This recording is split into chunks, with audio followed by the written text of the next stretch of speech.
It's now time for Just the Terror with Nick Guerra.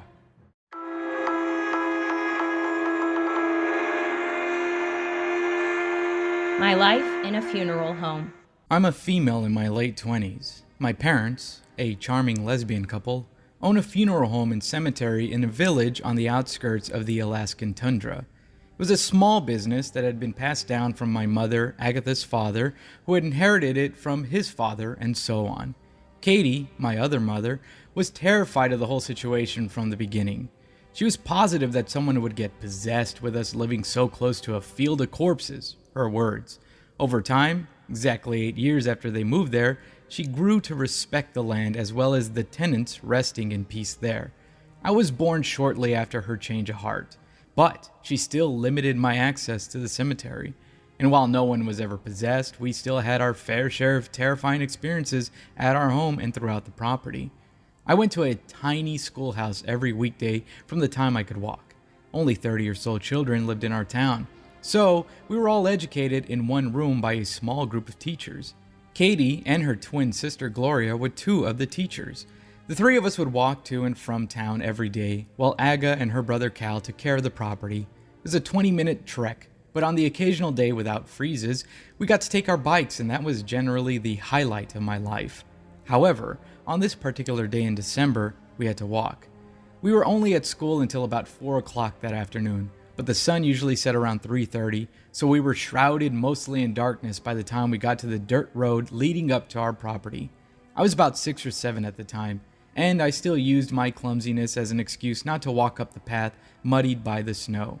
Gloria had drawn the short straw and was giving me a piggyback ride up the hill.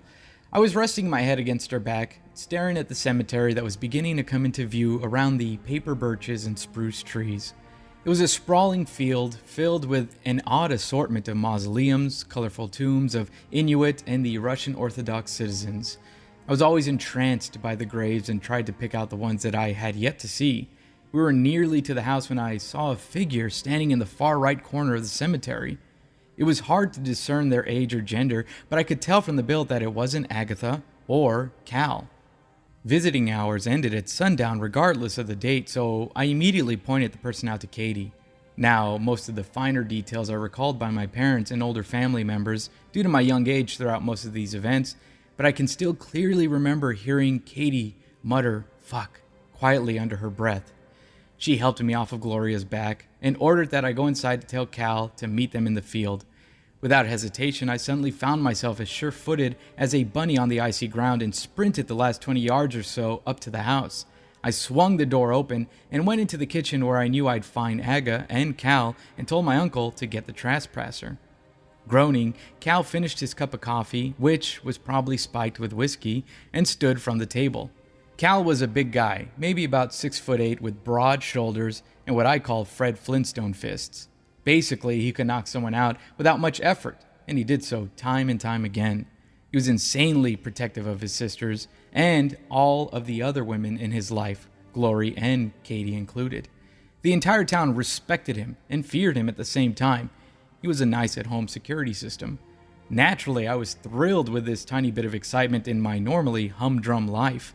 When my uncle charged out the back without so much as a coat on, I turned my pleading eyes to Aga, who barely flinched at the activity.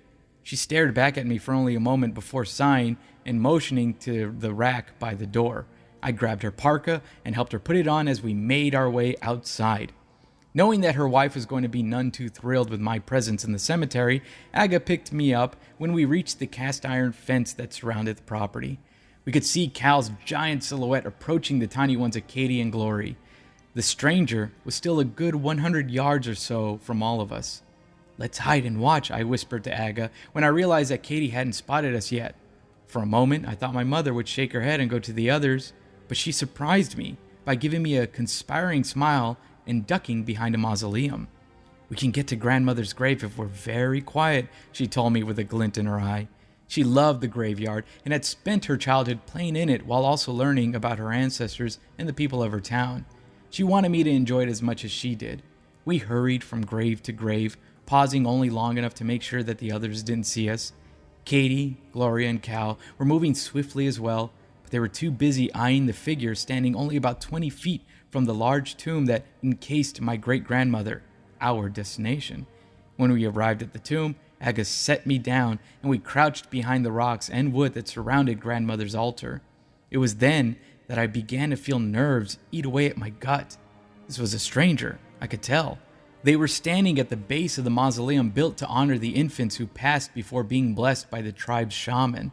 This was an old, outdated site that didn't fully honor Inuit customs, though, and it had been redone in the 1970s closer to the northern section of the property. No one came to the site because it would be considered disrespectful to their deceased, but it would have been just as disrespectful to tear it down. So it was just a derelict memorial that loomed on the tiny hilltop of that section of the cemetery. Tension filled the air as Cal, flanked by Katie and Gloria, approached the stranger. I could hear my uncle speaking to him, likely telling them our hours and asking if they'd like a ride back to town. He always started off nice, giving people the benefit of the doubt before going into Hulk mode. Aga, who had initially been giggling at the sight of her brother looming over the trespasser, was beginning to cling tighter to me as time went on.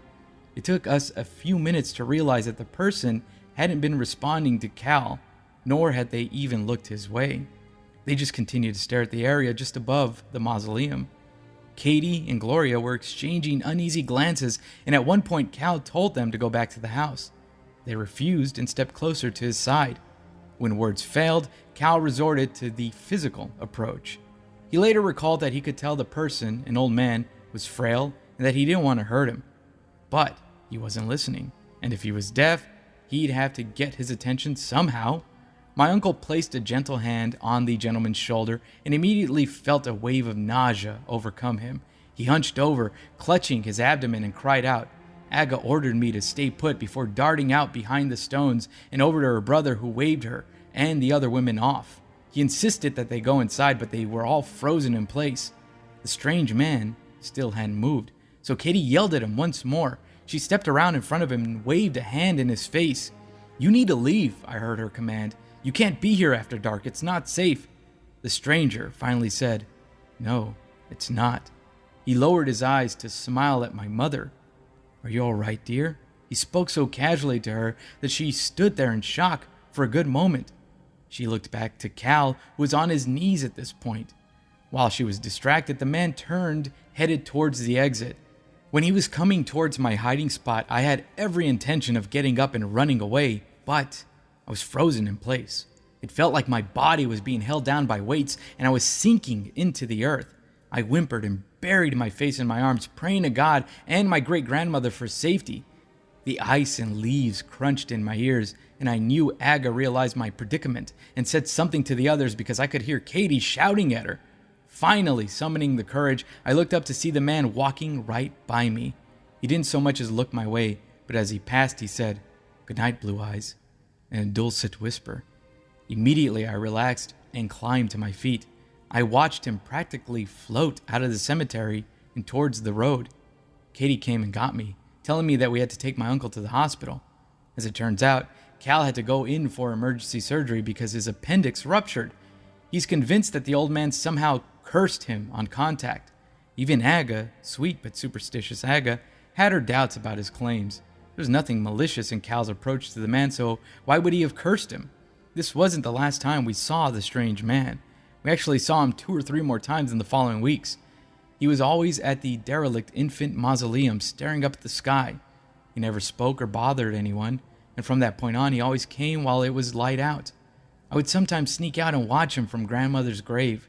He was a white man, which struck a chord with me. It was my theory that he was Katie and Gloria's real father who had abandoned them when they were still very young. Katie quickly disproved this theory, telling me that her father died in the early 90s, but that meant nothing to me. It could still be him. The last time I saw him was in early February the following year. It was snowing heavily, and I was helping Aga and Cal go about and check to see if all the tombs and mausoleums were closed. Sometimes family members of the deceased would perform rituals on their newly departed, placing ceremonial offerings on their bodies, but they wouldn't always restore the tombs to the way they were. We did our best to ensure that none of the graves would be flooded come the next thaw. When we approached grandmother's grave, I heard Aga sigh airily, but continue on. Immediately, I looked to the old mausoleum and smiled at the back of the old man. I called out to him, "Good morning." "There's no such thing, Blue Eyes," I heard him respond over the wind. I began to laugh because it sounded like something Gloria would say after a night of drinking. But suddenly, I felt a ball of sadness coil up in my stomach. I began crying and looked up at Aga with a sorrowful pout. It was the first time I had ever really felt dread, and it nearly brought me to my knees. Aga picked me up and took me inside, where I instantly felt better. The man was never seen on property again. I was a little sad about it, but the adults were all glad. They didn't like the pull that he had on us.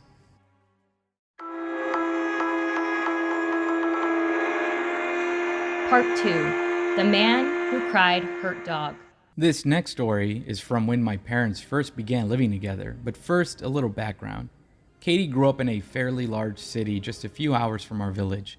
Her mother was a nurse who occasionally brought medical supplies to the more remote areas of the state and provided vaccines for those who wanted them. They met Aga and her family when they were about 9 or 10. They were all friends, and Grandma Mary would sometimes leave Katie and her twin sister Gloria there overnight while she visited other villages. When they reached their teens, Katie and Aga began secretly dating, and eventually they broke the news to their families. Grandma Mary, a devout Catholic, took it surprisingly well. Pawpaw and Ma Aga's parents were a bit unnerved by the whole thing. They had never really dealt with homosexuality within the tribe. They were convinced that their ancestors would strike them down if they allowed two girls to continue their courtship. When the community and council members voted on it, though, they all agreed that as long as Aga and her family maintained their faith and upheld the customs of their people, no harm would come from the union. Once they had the blessings from both women's families, they were allowed to move in together. They were barely 17 at the time, but that was how it was within our village. There were no ceremonies. They just went from living apart to living together. This represented betrothal. The house they moved into was small and only about a half-mile away from the main house where we eventually moved, but at the time it was Pa and Ma's house. Katie and Aga swear that the shack was once a charming little cottage with a beautiful red door and matching shutters. All I know is that it's currently a condemned structure that gives me splinters by just looking at it. Aga worked with her father on most weekdays. Her older brother was a fisherman. He had no interest in the family business, so my mother was next in line to inherit it. She loved the cemetery and the funeral home because she felt that she provided a place for closure to those who were going through the most difficult time in their lives.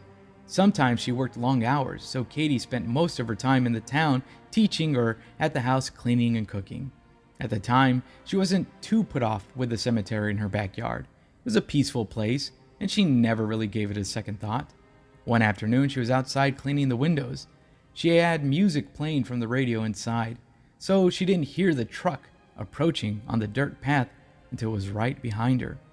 She didn't recognize it as one of Aga's family member vehicles, so she immediately stopped what she was doing so she could welcome the stranger. She was a debutante, and hospitality was very important. The man who stepped out of the truck was white, which wasn't odd. There were a few white families in the valley, and even some Russians. They rarely made it to this part of the property, though. The main house was where the funeral home was, and all business was performed up there. Thinking that he may have been lost, Katie waved at the gentleman, who had to have been in his late 30s or early 40s. He was handsome, with an almost rugged look to him, she recalled. Overall, he seemed very approachable. The only thing that seemed off about him was his lack of jacket. He was only wearing a flannel shirt and blue jeans. It was 30 degrees out, and our town is in a part of the country where it was sometimes dark all day. This was one of those times. With no sun and a substantial amount of wind, it was foolish to go outside without some sort of coat. Katie was only out there because the dirty windows were driving her nuts. She asked him, "How can I help you?" as he meandered towards the porch. "Do you have a dog?" the guy said, seeming out of breath as he looked about the property, as though he were looking for something. Katie told him no dog. The stranger pointed to the wooded area on the east side of the property. "There's a dog stuck in a trap just off the path over there. Do you know who it might belong to? It's brown with a black muzzle." Immediately, Katie stepped off the porch and looked towards the trees. "I have no idea. Could you not get it out of the trap?" She was, and still is, a sucker for animals. She has a habit of bringing home strays and injured wildlife to this day. The gentleman pointed to his truck. I don't have any tools with me. Do you have a crowbar or even a screwdriver? I can probably take the trap apart if you don't mind keeping the thing calm while I do it." It didn't occur to Katie that it would probably have been better to get someone strong to assist him, that zeroing in on the petite woman who could barely reach the top of her windows was a strange move. It also didn't occur to her that the man had driven from a different part of the property, and that he would have come from the other side of the house if he was coming from the woods. All she knew was that a dog was hurt, and she wanted to help. She ran into the house and dug through the chest where they kept the tools that Aga's brother had given them when they moved in. She found the tools he requested, as well as some flashlights, and followed him to his truck. She had not yet been jaded by the world filled with criminals and pervs, so she didn't think twice about going off with a fellow Good Samaritan. The man drove fast. When they got close to the edge of the forest, he drove off the path to get to a shortcut that most of the hunters in the area used. It dawned on Katie that the man didn't have a gun rack in the cab of his truck, and that he was hardly dressed for a hunting trip. She glanced at the floor and behind her seat, searching for a coat or some kind of jumper that he may have changed out of, but she didn't see anything of the sort. When the truck stopped, she asked him about his attire. She suggested that they go to her brother-in-law's cabin to get a coat. He immediately refused. He explained, "My jacket's with the dog," motioning for her to follow him up the path. The poor thing looked cold, and I wanted him to at least be a little comfortable while he waited for me. This eased Katie's nerves. He was a nice guy taking care of a dog. They walked up the path that Katie had only ever been on once or twice before. As kids, they explored the woods, but they never went in this area with fear of being shot. With no daylight, they would at least be safe from hunters, but there were still other elements to worry about. Bears, foxes. The man led the way, shining the flashlight over the path to make sure they were going the right way. They walked for nearly a half hour before Katie stopped and took in the surroundings. She asked if they were getting close to the dog, and the gentleman nodded. "It's near the pass up ahead. He's sort of off the path, so keep an ear out." The man turned and gave her a smile that even today she calls charming in a Ted Bundy kind of way. As though he sensed her discomfort, the guy started a little dialogue with her. I'm Aaron, by the way. I live out by the border. Are you from around these parts?" Confused, Katie bit back the urge to throw a no shit at him or something. He had just taken her from her house. What did he think? That she was a tourist who cleaned windows for giggles? Rather than be rude, she hummed an affirmative while shining her light to the right and then her left, looking for the dog. Aaron went on, "And you're married?" When Katie asked what brought him to that conclusion, he reminded her that she mentioned a brother-in-law. "Is your husband not home?" Katie corrected. "Wife, actually. She's down the road. She'll be home soon." She felt that it was important to add that, even though it wasn't true. Aga wasn't expected home for another few hours, actually. But she wanted to make sure this guy knew she might have people looking for her soon. Aaron was quiet for a few seconds. They reached a rocky incline on the trail, and he seemed to be focusing on that. Once the silence began to settle, he let out a chuckle. "That's pretty hot," he said. "Two women and all." While grateful that he wasn't like a lot of people when they first found out about the relationship, rude and disgusted, Katie almost found his reaction even worse. For the sake of remaining polite, she faked a laugh. Sure." He stopped walking and turned to face her. "So, how do you, you know?" Katie really hoped that he wasn't talking about what she thought he was talking about. "How do we what?" "Have sex," he clarified with a casual shrug. Disgusted, Katie stepped back. "That's none of your business." She tried to remain calm, but the man's sudden change in attitude had her on edge. "Can we just please get to the dog?" Oh yeah." Aaron looked around as though he forgot why they were there in the first place. He laughed sheepishly and shook his head. "I'm so sorry, man, but there's not a dog. I brought you out here for sex." His cavalier attitude gave Katie pause. She let his words sink in for a second, figuring that she had to have misheard. When he began to unzip his pants, she knew that she heard right. In Katie's retelling of the event, some small details change every here and there, but one thing that always stays the same is her response at that exact moment of realization. Shit. She didn't give him a chance before slamming her flashlight repeatedly into his head, throat, and chest. She basically hit him as many times as she could until he fell to the ground. When she knew he was unconscious, she turned on heel and ran back where they came from. She didn't know exactly where she was, but she figured that if she stayed on the path, that she would eventually find her way. She was right. She saw the truck at the edge of the field, right at the opening of the path. She checked the vehicle and was relieved to see that he left the keys in the ignition. She drove it across the field towards the main house where she found Papa, Aga, and Aga's brother Cal. The three were horrified when they heard her account of what had happened. The men immediately went into the woods to find the injured man. Meanwhile, Aga called the authorities, aka Jimmy, the town-appointed sheriff, with a collection of European muskets and 3 dogs that could tear the skin off a man's bones if ordered to. Jimmy arrived as Papa and Cal were returning, with the latter pulling Aaron by the foot through the mud. He was taken to jail, aka the concrete cell off of Jimmy's house, where he remained until the police from a nearby city came to collect him and perform an official investigation. As it turns out, Aaron was a fisherman from the coast. He visited friends in our area once or twice a year. He had tagged along with some of these friends when they were visiting Cal at the funeral home. At some point, it was innocently mentioned that Katie was at the house and that she was home alone, something like that. When he found himself some alone time, Aaron borrowed a truck and found the house and the beautiful Katie alone as promised. They never really got an answer as to why he thought it was okay to take a woman into the woods for nefarious reasons. He was a relatively attractive guy and he seemed normal for the most part. In the end, he got a little bit of prison time and he was banned from our village. That was the most they could really do, given that he didn't actually do anything to Katie. After all, he was the one who came out of it with injuries. That's one of the rare occasions that something scary happened on our property that didn't involve the cemetery or funeral home, but it was definitely the first time one of my mothers came face to face with the true evils of the world.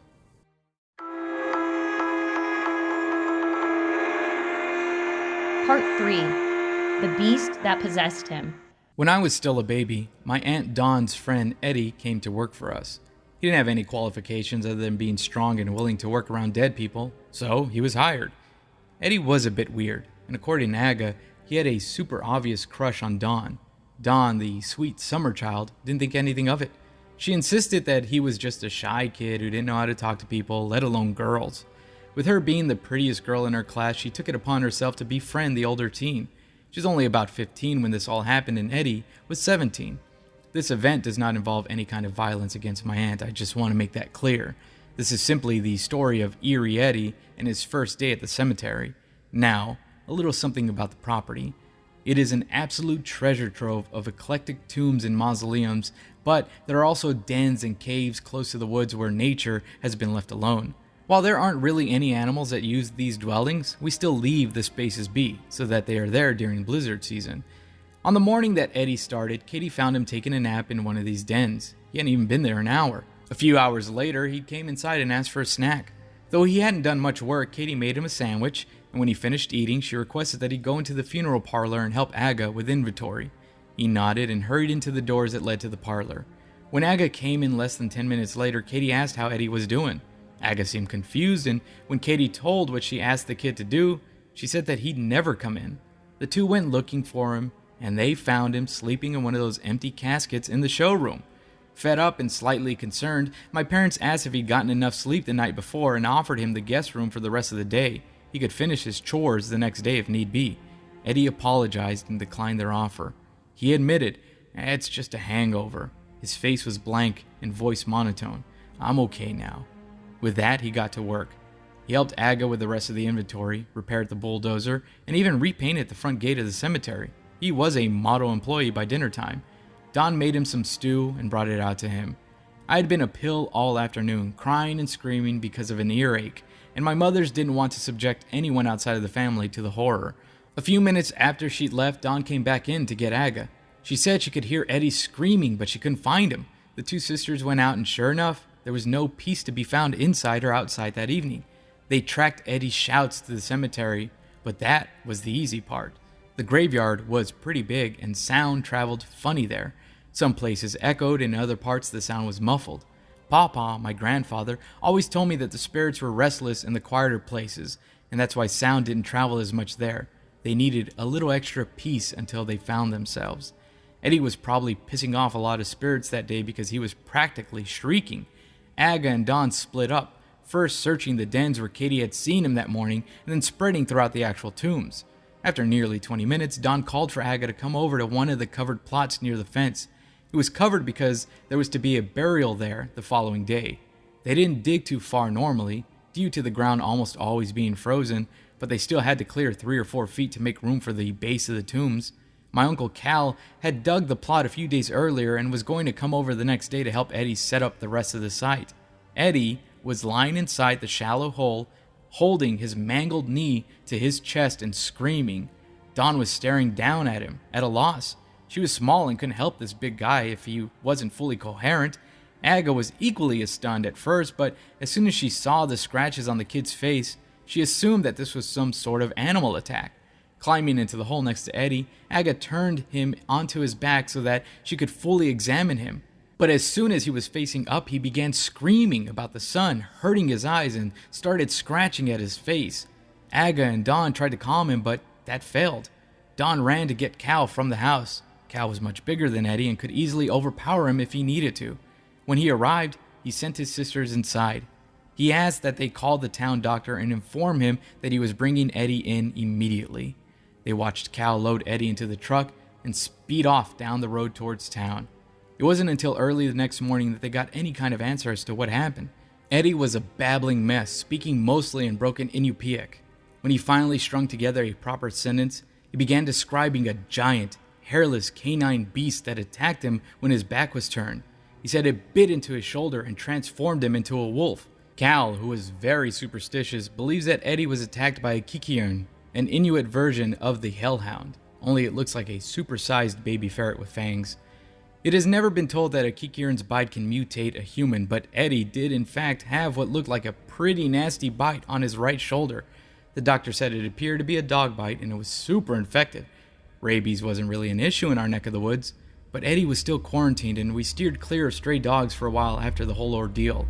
Eddie never recovered mentally. Not that he was stable to begin with. He was constantly trying to tear off his own skin and bite the necks of those who tried to help him. No one was seriously injured by him, luckily. But Eddie ultimately ended up killing himself 2 years later. He slit his wrists with a sterling silver knife that his mother had gotten from her shaman. They believed that it was the only way to rid him of the beast that possessed him.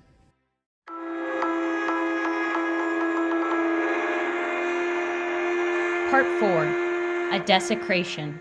When I was about 16, my cousins Lena and Vincent were visiting from New Mexico. They are both a few years older than me, but we got along really well. I'm the youngest out of all the grandkids on Katie's side and the only grandkid on Aga's, so I always looked forward to seeing these two. They were staying with us for a few weeks over the summer. They're both in college by that point, and they wanted to have some time away from the heat before they went back to their rigorous schedules. Their dad, Katie's brother Max, was there as well. He was a paleontologist, and he intended to do some digging in the tundra while he was there.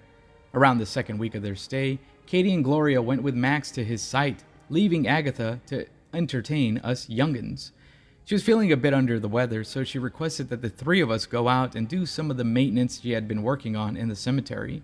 Weeds aren't much of an issue in our neck of the woods, but grass, flowers, and other plants died when the weather was inconsistent. Every June and July, we would go to all of the grave sites and clean them up. I'd been relieved of my duties because my cousins were in town, but Aga didn't want it getting backed up. Plus, she promised to drive us into the city the next day and treat us to a dinner and a movie if we helped. Vincent was surprisingly squeamish about the cemetery. He kept asking me why the tombs were so easy to open and freaking out at the possibility of something jumping out at him. It got to the point where Lena and I couldn't take it anymore, and we asked him to go sit on one of the concrete benches that lined the fence. As he was going over to the bench, he let out a groan and covered his nose. He shouted, "What is that smell?" There was an unspoken rule in my family that we were never to speak of hell or demons within the gates of the cemetery. So I immediately shushed my cousin and asked him to say a prayer aloud to ask for forgiveness. But he ignored me and pointed at one of the tombs. He demanded, "Why is that one broken?" I went over to see what he was talking about and was startled to realize that one of our newer tombs, the one belonging to the village shaman's late mother, had a large crack down the middle. It looked as though it had been sloppily broken then reassembled. The intense smell coming from it suggested that the body was well into the decomposition process. For some idiotic reason, I pulled my shirt over my nose and crouched down to further inspect the grave. I shifted some of the smaller pieces of the stone to the side and peered into the hole I made. Of course, the first thing I saw was the old woman's rotten hand. She had died 2 months before at the age of 102. Her skin had been like tissue paper, so her bones were already visible beneath the remaining tissue. The rest of the body was connected, and everything that she had been buried in seemed to be there. When the initial shock from seeing a deteriorated corpse wore off, I did notice something rather shocking. The body was positioned with the head towards the north.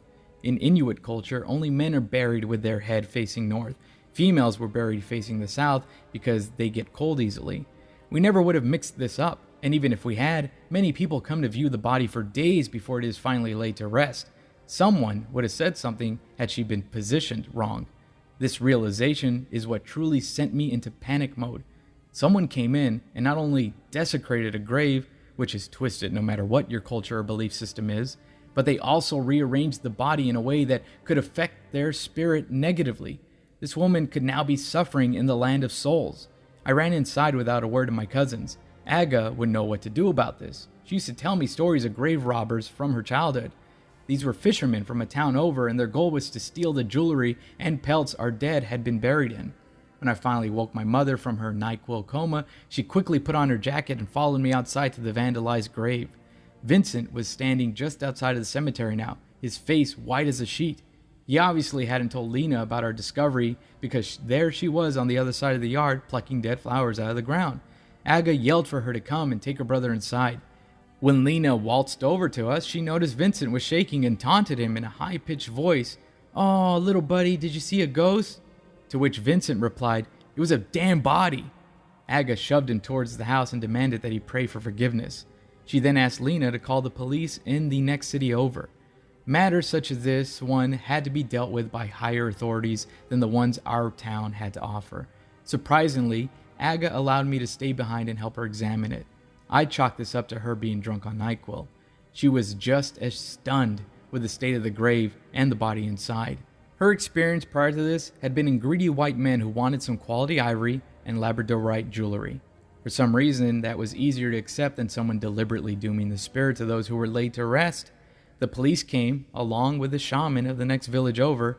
The one in our town was unable to perform the proper ceremony due to his relationship with the deceased. We have all been assured that the woman's spirit is now at peace.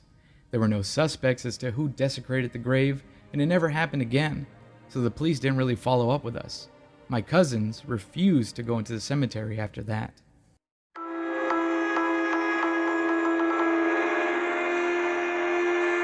Part 5. Broken Rules. As I've mentioned before, I was generally restricted from going into the cemetery by myself when I was younger. Up until I was about 11 or 12, I was glued to my parents' side when we walked the property. My Uncle Cal used to be the top candidate as my chaperone when neither of my mothers were available. He's a pretty solid dude, and he's willing to knock out anyone who poses a threat to me or anyone else in my family. One morning when I was 6 years old, my mothers needed to be at the school to discuss an upcoming festival. Cal wasn't what you would consider a natural when it came to kids. He was so nice, and he did his very best when he was left to care for me, but he never really mastered the art of talking or playing with me. For example, on this particular day, he decided to play hide and seek with me. This wasn't anything new to me. I played all the time with my moms and aunts, but they always knew to go over the rules very carefully before we played. Rule number 1, stay in the yard and don't go into the cemetery. Rule number 2, do not hide in any holes or dens made by animals. Rule number 3, always come out of your hiding spot when the seeker yelled, "Ollie Ollie Oxenfree." Uncle Cal didn't know about these rules, and I wasn't about to remind him. I wanted to find a new spot to hide. If I had to crouch down inside of a chicken coop one more time, I was going to scream. Cal hated to hide, so he volunteered to be it every time for this game. This was an added bonus. When I played my parents and their sisters, I had to be it all the time. I was slow and they were competitive, so they didn't hold back when they got the chance to tag me. "You have to count to 100, I informed my uncle, as I led him to the shed that would be home base. "And you can't peek." He nodded along and turned to face the wall of the shed. I was running before he even started counting. I wasn't going to hide behind a gravestone or mausoleum. Even at a young age, I knew how disrespectful that would have been. But there was a patch of trees in the center of the yard that were calling to me. I discovered a few weeks ago that one of the trees, an aspen, had low-hanging branches that I could climb if I got a running start. Kids climbed one similar to it in the play area at school. I had joined in with them once, but my Aunt Gloria, who taught at the school with my mom Katie, was on playground duty that day, and she immediately made me get down. Without an adult to tell me no, and with at least another 60 seconds left, I sprinted through the cemetery towards my goal.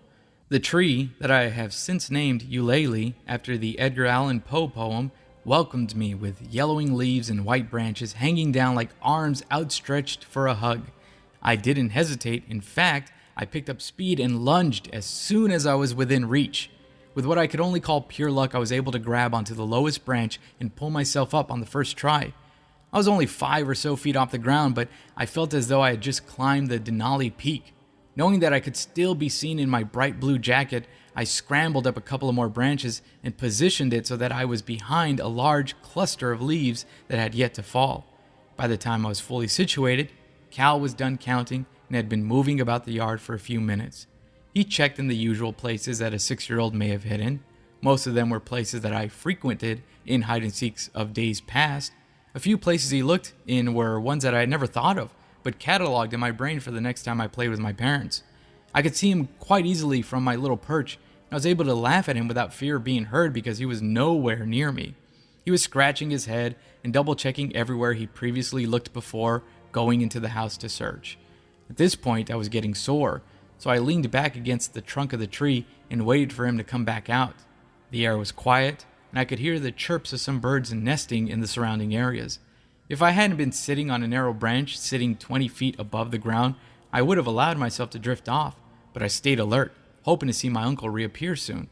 It was then that I felt a tingly feeling at the back of my neck.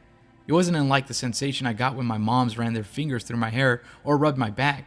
Feeling relaxed, I glanced about and just noticed how still it was in this little oasis centered in our cemetery. At this point, I was feeling rather euphoric.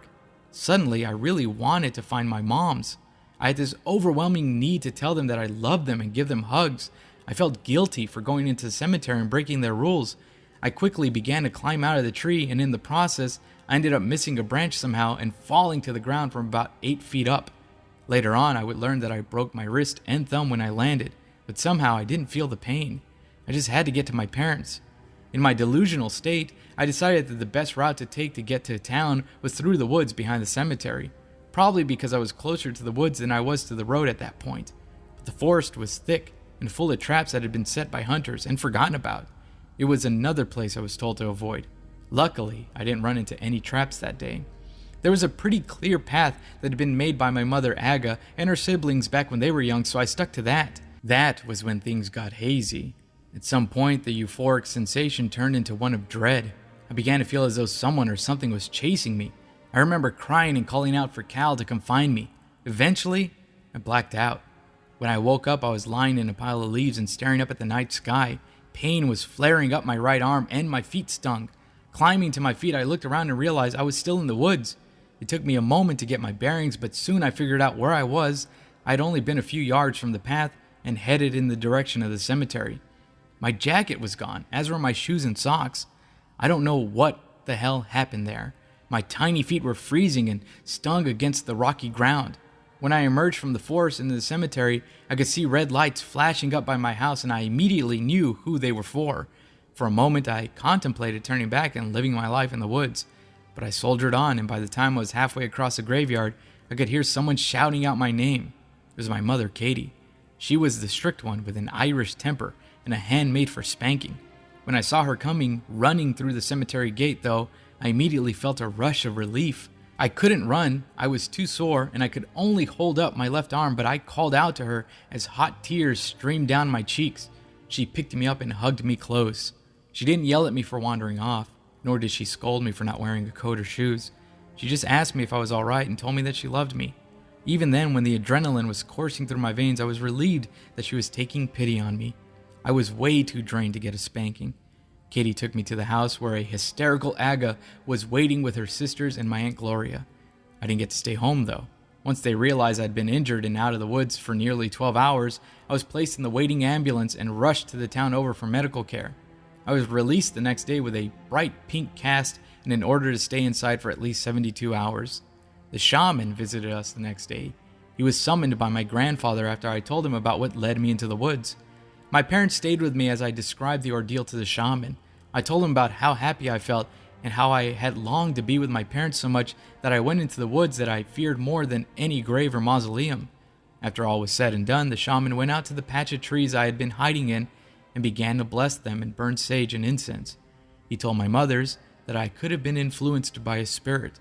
He said that it was likely a young child who had passed and missed their parents. Katie, who wasn't as superstitious as her wife, was skeptical of this explanation. She believed in spirits and all, but she didn't think that they had the power to control living beings. But she didn't have a reasonable explanation as to why her 6-year-old wandered into the woods and blacked out. So they allowed the shaman to go through with his rituals and reinforced their rule that I wasn't to go into the cemetery alone. Uncle Cal, who had been royally terrified after the ordeal, was the only one to yell at me. I was surprised. He was always a pretty chill guy, and he never really got on to me before that. But he had been terrified that he'd lost me forever. And when he found out that it was all because I had broken a rule that I was very familiar with, he blew his top. This is one of the many unexplained events that occurred in my childhood. I wish I knew more about what caused it, but even my tribe's leaders don't have an explanation. They just used it as an excuse to warn children not to wander about on hallowed land.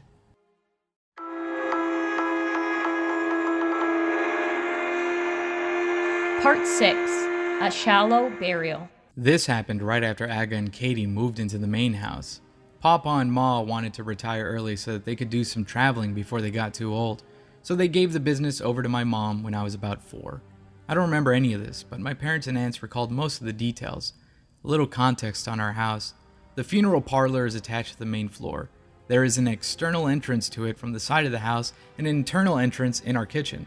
Because our town is so small, we only ever had a death happen every few months or so.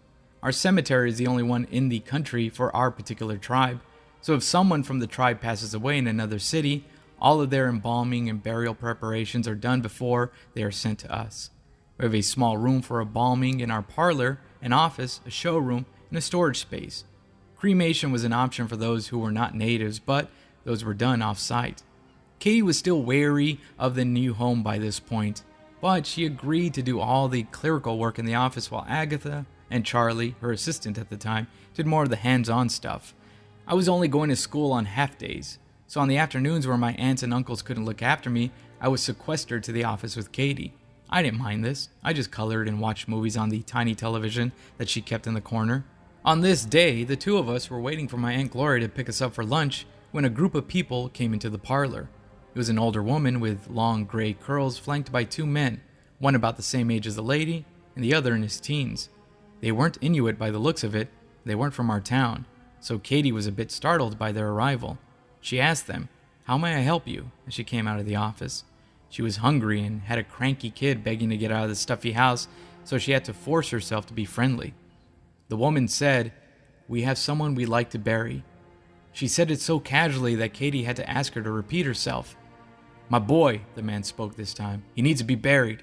Katie grabbed the clipboard with the schedule on it and began to look at it. "I'm terribly sorry for your loss. Do you have a plot reserved?" She knew they didn't, but she was mostly curious about what they would say.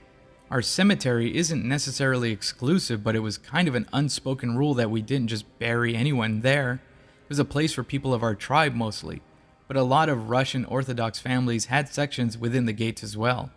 Other than that, there were maybe 20 or so other citizens laid to rest, but those were people who had lived in our town. By this point, Katie had lived in the town for nearly a decade, so she knew everyone who lived there. She'd even memorized the regulars who passed through during hunting season. These people didn't look at all familiar. No reservations," the man shook his head. "He died just last night. We haven't made any arrangements." He seemed agitated, and that was something Katie was definitely not accustomed to. The normal patrons to the parlor were usually grieving and very quiet. She said calmly, "Well, if we don't have something reserved, we wouldn't be able to bury him right away. There are some forms that need to be filled out, and you have to meet with the town council and shaman." The lady scoffed. "Oh, none of that business. Just bury the kid." Katie insisted. That's not how it works. Her patience was wearing thin, and she knew that if they pushed her too much, then her Irish rage would come out, and no one wanted that. Luckily, at that moment, Aga came out of the back room. She must have heard the commotion because she immediately approached the trio and confronted them in a calm but authoritative manner that only she could accomplish. When they repeated their request, she shook her head. I'm so sorry for your loss. How old was he? She placed a comforting hand on the woman's shoulder, but was immediately shrugged off. He just turned 12. Are you going to bury him or not? Aga observed. That's awfully young. I'm sorry to ask, but how did he pass? The older man waved her off. It's not your concern. Aga remained calm. If he's to be buried on my land. She even offered him a charming smile. And if he hasn't been examined by a shaman or a medical doctor, at the very least, I can't begin with the embalming process. We don't want any of that. Just throw his body into the ground. The man's words had Katie picking me up and locking me in the office. I was young and oblivious, so I had no idea what was being said or what it meant. But she didn't want me being around people who held such disregard for their deceased child. Aga was a little flustered by this point. She pushed her own superstitions aside and did her best to swallow her anger. We don't just throw bodies in the ground, sir. There are protocols that need to be followed. She went over to the phone on the far wall of the parlor. If you're in a hurry, we can have the shaman here in the next hour. If everything goes according to plan, we can have your son interred by the weekend. She was being generous. Normally, we just don't give plots out willy-nilly, but she didn't want to have any more trouble with these people. But it still wasn't good enough for them. The woman shouted, "No one will touch my boy," shoving Aga away. By this point, Charlie, my parents' assistant, had also emerged from the back. He grabbed the woman and pushed her away from my mother's. Still chalking the whole thing up to them being grieving parents, Aga assured Charlie that she was okay and continued to reason with the family. I know that this is a very difficult time for you, but I'm afraid there isn't any other option, she informed them. I simply cannot bury someone without following the protocol. I'm sorry. Never mind. The man grabbed his wife and the teenager and shoved them back towards the exit. We'll just take care of it ourselves. And then they left. My parents wanted to feel guilty about not going after them, but they had been so spooky. Katie maintained that she was relieved that they didn't have to do business with them, even if they were going through a hard time. About a half hour later, my Aunt Gloria arrived to take us lunch. While she waited for Katie to get me ready to go out, she made a passing comment about the people she passed on the drive up to the house. It looks like they were burying a dog or something near the cemetery. Is that allowed? Immediately, Katie stopped what she was doing and stormed out of the office to get Aga. They called my Uncle Cal, who got there just in time to stop the family before they drove off. They had buried their kid in the shallow grave less than 20 feet from the front entrance of the cemetery. His body had been wrapped up in an old quilt, and he only had a pair of underwear on. Furious, Cal tied the couple up and made them sit in the back of his truck until the authorities arrived to take them into proper custody. After taking the body into the city for exam and after interrogating the family, my parents got an update on what happened. The family was from a rural area of the tundra where they lived mostly off of the land and they rarely relied on electricity. On the evening before their visit to our parlor, the teenager had lost his temper on his younger brother and strangled him with some fishing line. It was never made clear to us why the family came to our town to request a burial. No one in the area knew them, and our cemetery wasn't advertised on billboards or anything. Their shack was only about 5 miles or so from our property, so Aga claimed that it was probably a matter of convenience.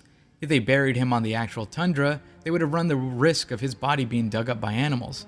We soon found out that his family never paid for a proper burial for the kid, so he'd been cremated and likely forgotten about.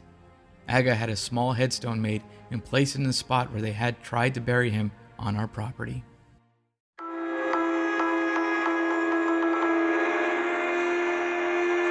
Part 7. When Grief Leads.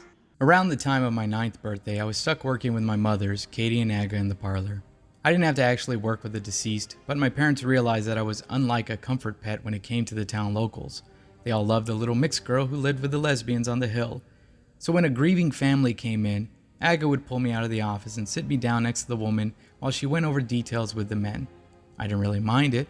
I usually came out the other end with a payment candy and new toys. Plus, I was a pretty nice kid. I didn't resent comforting mourning widows and children. On a crisp morning in April, we were scheduled to see a family who had just lost their twin sons in a car accident. The boys were a grade older than me in school, so Aga asked that I come out and give their mother, Kyla, my condolences. Kyla was an older mother, and her husband, Hot, was a good decade younger than her, but they were a lovely couple whom everyone respected. The boys were their only children, so it was no surprise that they were shaken to the core over this loss. I too had been pretty devastated by my classmates' deaths. We didn't see a lot of young kids die in our parts, so I was pretty sincere when I came into the waiting area. Kyla wrapped me up in a big hug and sat on the couch with me in her lap, while Aga showed Hot into the back where my Uncle Cal was building the boys' coffins. I didn't really understand why I had to sit in the woman's lap. I sat in my mom's lap from time to time, but I was at an age where I really preferred to find my own seat. But the lady was grieving, so I allowed her to rock me back and forth and cry softly into my shoulder. After a few minutes of this, she lifted her head and craned her neck to look out the window behind us. "Will they be buried next to each other?" I responded confidently. Yes, they have the space all picked out. I had helped my uncle clear the space of weeds and brush the day before. Kyla asked, her voice still thick with emotion, "Can I see it?" I shook my head and pointed in the direction of the back room where Aga was. I told her, "When they're done, my mom will take you." But she was standing me up before climbing to her feet before I could even finish my sentence. "Please, take me, Rosemary." It came out as a command, but she was still shaking from despair, so I had to relent. I wasn't a complete idiot, though. I went into the office where Katie was working and asked her if it would be okay. She, of course, hesitated, but she too wanted to do what she could to make Kyla feel better. "Well, why don't you two head outside, and I'll meet you out there in just a moment," she suggested, smiling over my shoulder at Kyla. I nodded and took the older woman's hand before leading her towards the back door. When we stepped out, I immediately wished that I had grabbed my coat from the office. The air was way colder than the sunshine suggested it would be. I released Kyla's hand to rub my hands over my arms, and she knelt down to wrap me up in an embrace. She asked me, "Dear, do you need a jacket?" I assured her, "My mom will probably bring it out in a minute." I have a blanket in the truck. Do you want that?" I answered, No, thank you. I'll be okay." I shook my head with a small smile. My parents had trained me to always have a somber and subdued expression when speaking to the morning. Kyla picked me up and hugged me close. She insisted, "Let's get that blanket," walking us toward the old pickup truck parked just a few feet away. Again, I found myself a little annoyed. First of all, I had 2 working legs. I did not need to be carried. Secondly, I didn't want a blanket. If I was that desperate for warmth, I would have gone back in and gotten my coat. Kyla opened up the bed of the truck and sat me on the tailgate before climbing up herself. She went over to the cage Hot used for his dogs and opened it up to reveal a small stack of gray fleece blankets. Realizing that she was about to wrap me in a blanket soaked in dog pee and slobber, I shook my head again. "Oh, I'm okay, really." I moved to jump down from the tailgate, but she got me and picked me up again.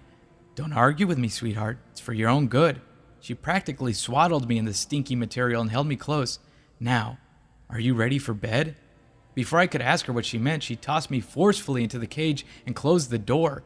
I hit my head on one of the thick metal bars and was possibly knocked out for a moment. The next thing I knew, the truck was rocking back and forth and was being driven down our dirt road. I don't really remember screaming or anything. I think I was mostly dazed, but I was also wondering if I should have been humoring the woman still. Kyla didn't take me to their house. Instead, she went to a small motel just outside of town. She didn't get a room. She just parked and climbed into the bed of the truck to release me from the pen. She cradled me in her lap and ran her fingertips over my bloody forehead. She apologized for hurting me and kissed my cheeks. I was still at a loss. Was this still a grieving mother who just needed a kid to hug? At what point was I supposed to call it batshit crazy and cry out for my parents? Nonetheless, I really felt as if I was going to vomit, so I just allowed her to hold me and soothe me. We sat that way for what felt like hours. The owner of the motel came out at one point, probably to see who belonged to the sole vehicle sitting in his parking lot. When he saw me, his eyes widened and he asked Kyla if he needed to call an ambulance. She insisted that we were fine and calmly told him to go on his way. He must have gone in and called the police because the next thing I knew, sirens were wailing into the parking lot. Kyla didn't even flinch. She just made a little shushing noise and pulled me closer. She instructed, "Go to sleep, honey." The police began yelling for her to put her hands up, but she didn't listen. Then, like music in the air, Aga's voice overpowered theirs. She was calling out to me and asking not only if I was okay, but if Kyla was all right as well.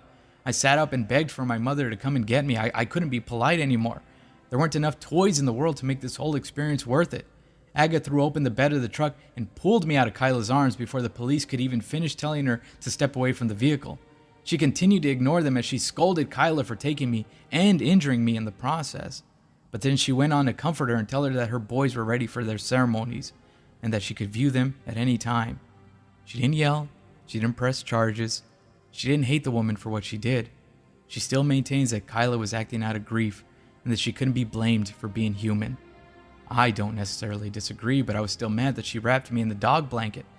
Katie, on the other hand, was ready to track the woman down and tear her apart limb from limb. #Irish. That's why she stayed at the house while Aga went to the police to report the abduction. Kyla never attempted anything like that again, but she still never fully recovered from the loss of her sons. Hot ended up checking her into a nursing home in Fairbanks because she had become too far gone. This was the moment in my life that I learned that grief can become too powerful of an emotion for some people to handle.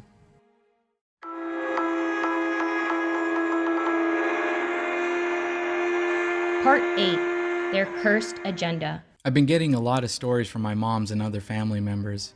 Aga, the more cavalier of my two mothers, just told me one that really freaked her out, and I had to tell it before I forgot it. This happened when Katie was pregnant with me. My parents, along with Katie's twin sister Gloria, were still living in the guest house towards the back of our property. When she was about 7 months into her pregnancy, Katie was put on bed rest because she had been showing early signs of preeclampsia, and even the shaman was suggesting that they might have needed to send her to a hospital if they weren't careful. But my lesbian parents were already facing a lot of ridicule from Aga's side of the family for breaking tradition, and Katie would have hated to make it worse. Aunt Gloria was living with them to help care for her sister, and Aga was home most of the time, so there wasn't really any risk of Katie doing anything on her own. It bothered her to no end, but she wanted a healthy baby and somewhat easy birth, so she did as she was told. It was late July, a time of the year where there was sunlight all day and night, and it made things quite difficult for my very pregnant mother. They had thick curtains, but they did nothing to fully block the sun out, so Aga decided to go into the city and buy blackout curtains. It was a 2-hour drive there and back, but there was nowhere in the village where she could buy them, and my Uncle Cal's offer to make curtains out of bear pelts was quickly rejected. Gloria was very protective of her twin, so she was on high alert 99% of the time, but on this day, she had a terrible head cold. Katie made her stay far away and insisted on taking care of herself that day. The shaman had said that she should only get up when necessary, but Katie figured that walking around some was better than catching a cold. Later that afternoon, Katie began hearing people speaking just outside. She rolled herself out of bed and peered out of the window that looked over the front yard. There wasn't anyone there. Frustrated, she put on her robe and crept into the living room. Gloria had fallen asleep on the couch just outside of their bedroom, so my mom had to tiptoe past her to get to the front door.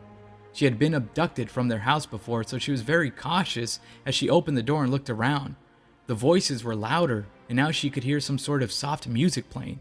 After examining her surroundings, she determined that no one was close enough to the house or their section of the cemetery to pose any concern. Shutting the door, she went into the kitchen to call my Uncle Cal and informed him of what she heard. After getting the assurance that he would look into it, she hung up and went back to bed. An hour had passed and Katie could still hear the people. Their music had turned out to be metal instruments banging together like trash can lids. It sounded like they were just outside of the house, but every time she looked outside, no one was there. Finally, Gloria came in and asked what was going on. She was drugged up and only one of her ears worked, but even she could hear the racket. Fed up, Katie called Cal again and asked him if he could take care of the people. She even gave him permission to bring Myrna, his pet wolf, to slaughter the strangers if necessary. Obviously, she didn't want people to actually be killed, but she was exhausted and hormonal, so she felt that she was well within her right to put a hit out. To her surprise, Cal informed her that he had driven out there right after her first call and hadn't seen anyone. Katie opened the window and held the phone up so that he could hear the music and chanting, just to prove that she wasn't losing her mind. When she put the phone back to her ear, Cal was yelling something about staying in the house and locking all the doors and windows. He hung up before she could ask him why. Gloria made sure Katie was situated in bed before she did everything that Cal ordered. She even went into the attic to close the shutters to the windows up there and then down into the basement to seal the external cellar doors from inside. It was when she was coming back through the living room that she saw the people responsible for all of the noise. They were dressed in anoraks, long parkas, with furred collars. Those along with their long pants seemed to be made out of some sort of animal skin. It wasn't typical for the people within our village to wear such garb unless there was some sort of festival or ceremony taking place. What really startled Gloria, though, were the masks. They all had round masks with slanted eye holes and feathers along the top. They were all dancing and banging on their respective instruments, but my aunt didn't get a very good look before darting into the bedroom and shutting and locking the door behind her. She pulled Katie back over to the window. My mother recalls that she thought she was going to drop me then and there. The men, she was pretty sure they were all men, weren't hiding now. They were proudly dancing and chanting as though they knew they had an audience. Katie was just about to call an ambulance when she heard someone shouting from the other side of the yard. She was filled with relief when she saw not only my Uncle Cal, but also Rock. They were the biggest men in town, and when the strangers saw them, they didn't even flinch. Marina was attached to the leash clenched in Cal's hand, and she was snarling at the men as though she were ready to pounce. The leader of the group approached my uncle and Rock and spoke to them for a few minutes. Katie and Gloria couldn't hear them, but Cal later informed them of what was said. The leader gestured towards the house. "That baby cannot be born. It will only bring evil." This is a rough translation, but essentially these guys thought that I was an abomination, not only because my moms were lesbians, but also because I was half white. Rock, the coolest guy I know, throat punched the guy as Cal let go of Myrna, who chased the rest of the men. Their chants turned into high-pitched screams of terror as they fled into the direction of the woods. They tied up the leader and chained him to the bumper of Cal's truck before calling Myrna back over and heading inside. As soon as they walked in the door, they ordered Katie to lay down while Cal called the shaman, who was there within a half hour. He asked Katie how long she'd listened to the chanting before calling the men. He felt her stomach and said some prayers over her. When the police later arrived to retrieve the leader, they found that he had escaped his bonds and disappeared without a trace. They came in and questioned my aunt and uncles while Katie was undergoing a cleansing ritual with the shaman. Aga got home around that point, and when she was apprised of the situation, she was convinced that I was dead and that her wife was going to die as well. She became inconsolable, and when Katie went into premature labor the next night, she insisted on taking her to the hospital because the shaman had already done his part and it hadn't worked. I was born 2 months early, but my health hadn't been too poor. The doctor said that it could have been the stress of the situation that triggered the early labor, but of course Aga and her family thought differently. Katie wasn't told until months later what the men had said to Cal and Rock and what their chant was about. They had been asking their ancestors to strangle me within my mother's womb and to destroy her from the inside out. Luckily, it didn't work, or my uncles got there in time to stop it. The weird thing is, my Aunt Gloria was never able to get pregnant. In fact, she developed an infection less than a year later that required the removal of one of her ovaries. She has been to a few specialists, but none of them are able to tell her exactly what caused her infertility. Nobody had ever been able to find the men who started all of this. But this wasn't the first or last time there had been reports of tribesmen performing unorthodox rituals to suit their own needs or beliefs.